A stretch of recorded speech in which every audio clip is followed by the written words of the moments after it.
Welcome back everyone to more NASCAR Heat 3 here at Knee Gaming.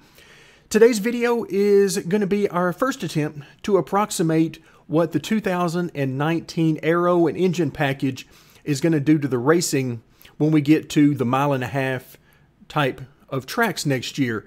So again, this is NASCAR Heat 3. This is not a simulation, so there's only so much you can do there. But we're going to try to have some fun with this, and we're going to start out with Charlotte. And of course, the All-Star race is where this package really got its start. So what we're going to be doing is we're going to try to approximate a package that is similar to what we saw at the All-Star race, but maybe a little bit faster. So that's kind of what we're dealing with. A couple of things to keep in mind, though, before we get this race started. The first thing is AI. I can finely tune my car's performance, but I can't finely tune the AI's performance. I've just got a few settings that I can go with as far as their strength, and I'll try to do the best I can of approximating their lap times with my lap times, but it's not going to be perfect, and who knows even how close I can get it. So keep that in mind. The other thing is the setup.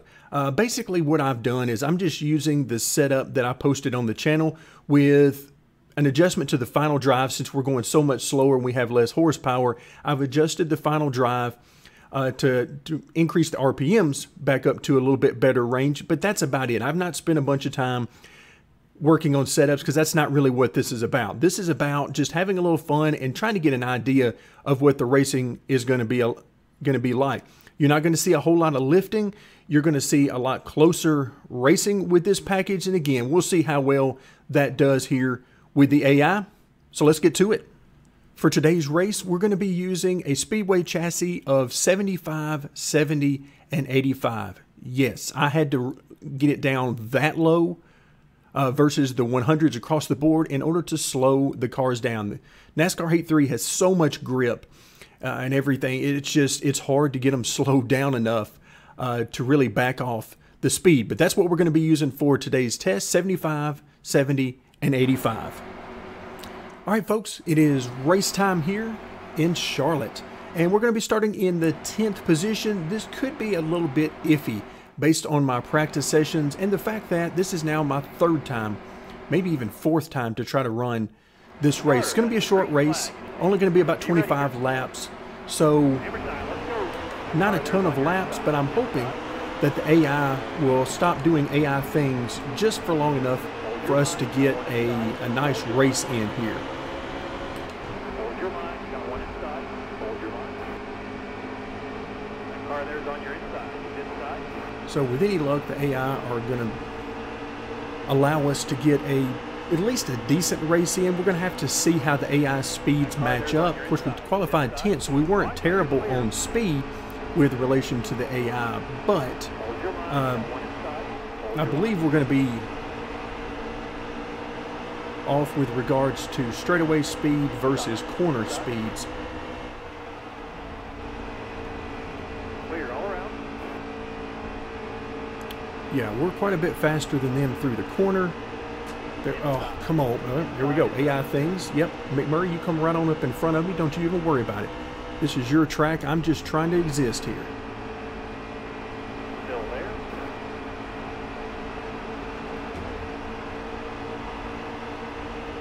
Of course, that will not deter us. We're just going to keep plowing ahead, and if they wreck us, then... Oh, there we go. There you go. Good job. Good job, 14 car. Good job. Well, that didn't take long. We're 3 laps into the race, and already we've had 2 incidents with the AI. So everything is going as it would normally. Hold your line, you got one inside. Wow, completely out of the gas there, and still almost ran over Kurt Busch.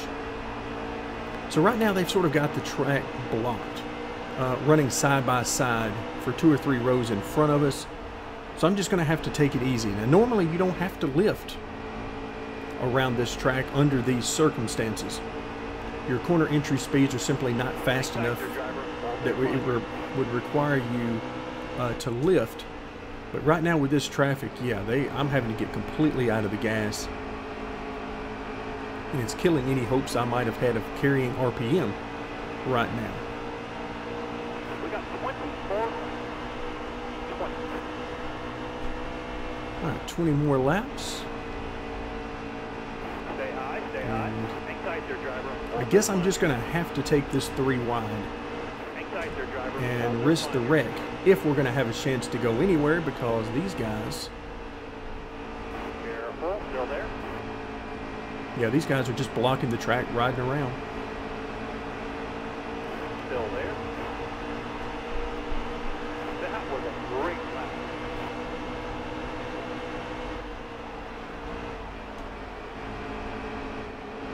All right, careful now, still there.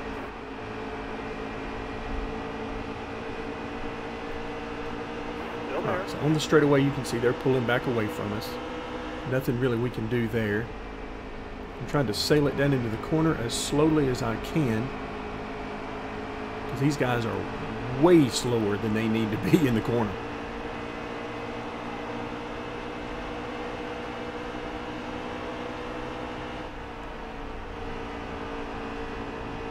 Still there.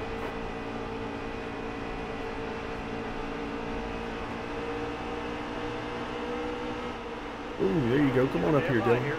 Stay up high. All right, careful now, still there. That car there's on your inside. It's inside. All right, so the cars are definitely slower by quite a bit, Hold your line. Stay up particularly on high. the straightaway, Stay high. but All right, careful now, is this still going to there. end up being better racing next year? I think the answer is going to be, what kind of racing do you want to see? Inside. If you're a race car driver, then I think the racing is going to be terrible, because what they've done is they've taken All right, careful now, still a there. good bit of the control of the car out of your hands. Now, we're talking about on the tracks where they're going to be using this package. Short tracks do not apply, Inside. so that's a whole different ball game there. But on the tracks where they're going to be using both the enhanced drag package as well as somewhere around 550 horsepower with the tapered spacer, you're taking so much away from the driver and putting it back into the hands of the engineers, basically. And you're going to end up with the draft being a huge Still deal, there. and now you're not going to be able to pass anybody without help from someone else. So, remind you of Daytona and Still Talladega there. in that respect, which Inside. is certainly understandable that they would want to go that way, because, well, those are some of their more exciting races generally, because they run side by side so often at those tracks. Oh, we're going to get run into the wall here. Yep.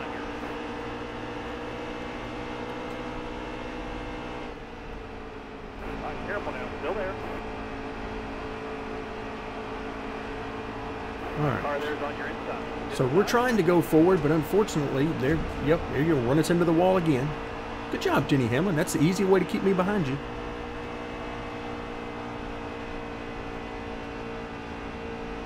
Careful, still there. So I took 1 and 2 wide open,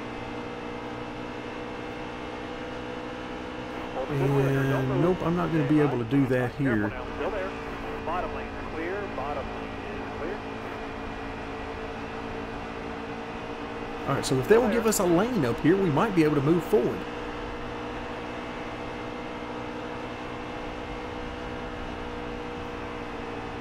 All right, there you go. Taking 1 and 2 flat out, and you can see just how much ground we make up on these guys.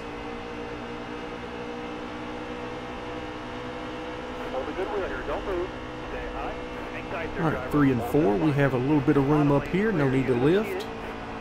We'll run this high side, and once again, we make up quite a bit of ground.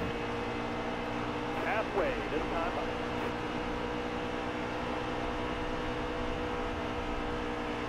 Careful, still there. Clear all around. But essentially what they're doing with these cars for the 2019 package is they're trying to turn them into Xfinity cars.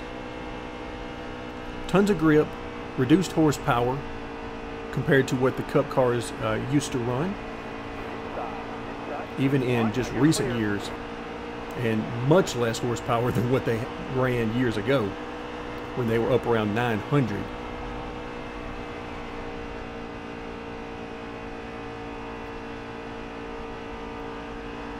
But yeah, trying to turn them into Xfinity cars, and we'll see how that works out. They are in desperate need of an overhaul, I think NASCAR is starting to understand that they have outgrown, with the technology, they've outgrown the tracks that they're using. They've become so aero dependent that that's where all the money goes. It goes to the wind tunnel, and it goes to shaker rigs and simulation programs to figure out exactly the perfect aero attitude, and then that's it. You pretty much got what you got from there. So now they're just going to enhance that even more with this rules package, because now you're going to give them a ton of grip and really slow them down on the straightaway.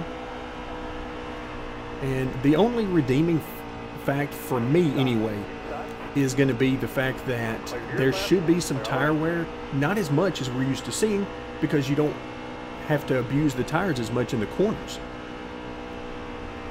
Corner entry speeds will be greatly reduced, so that's going to affect tire wear.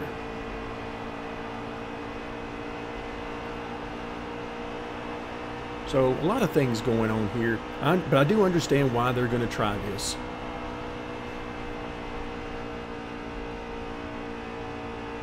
To me, the answer is pretty simple. You have outgrown the tracks that you're on. These 1.5 mile tracks are no good for racing, because you're either going too fast or too slow. If you're going too slow, it's all about drafting, because you don't need to lift much, if any. Careful now, still there. And if you're going too fast, it becomes so aero dependent that the cars can't stand to be around each other. Careful now, still there. So you just end up with a big old mess. Careful, still there.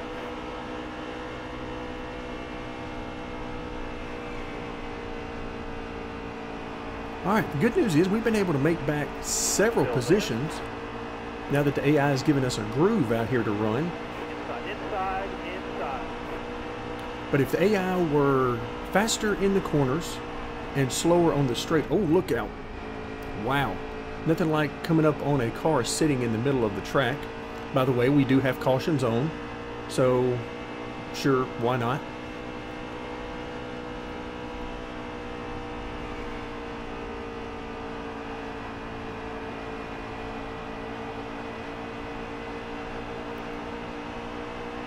Alright, so once again, we're going to try to draft as much as we can on the straightaway.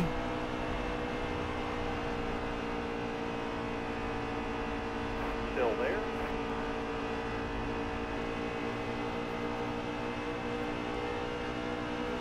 Alright, there comes his burst of speed. We got to try to overcome that in the corner, which we can do, but not quite enough to clear him. All right, here he comes back. Inside.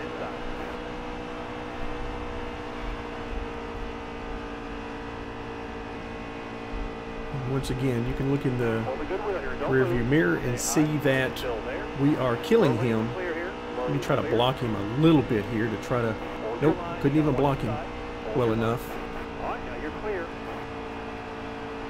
I'm always hesitant about blocking too much with the AI, because they'll run you over or run you into the wall just under normal circumstances.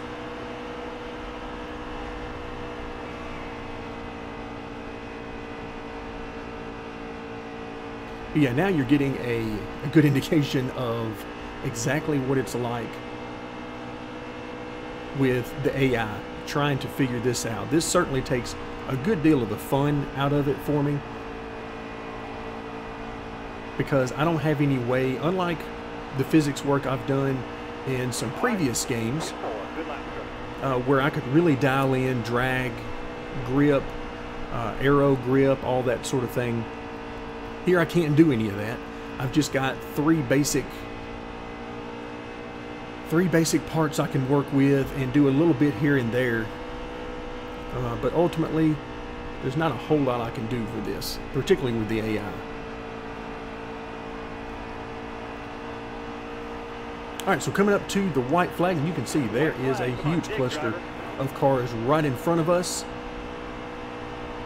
So that would be the top 10 right in front. at least some of these cars. Some of them are probably lapped down. And in fact, yeah, there's Kennington right in front of us, who is certainly a lap down.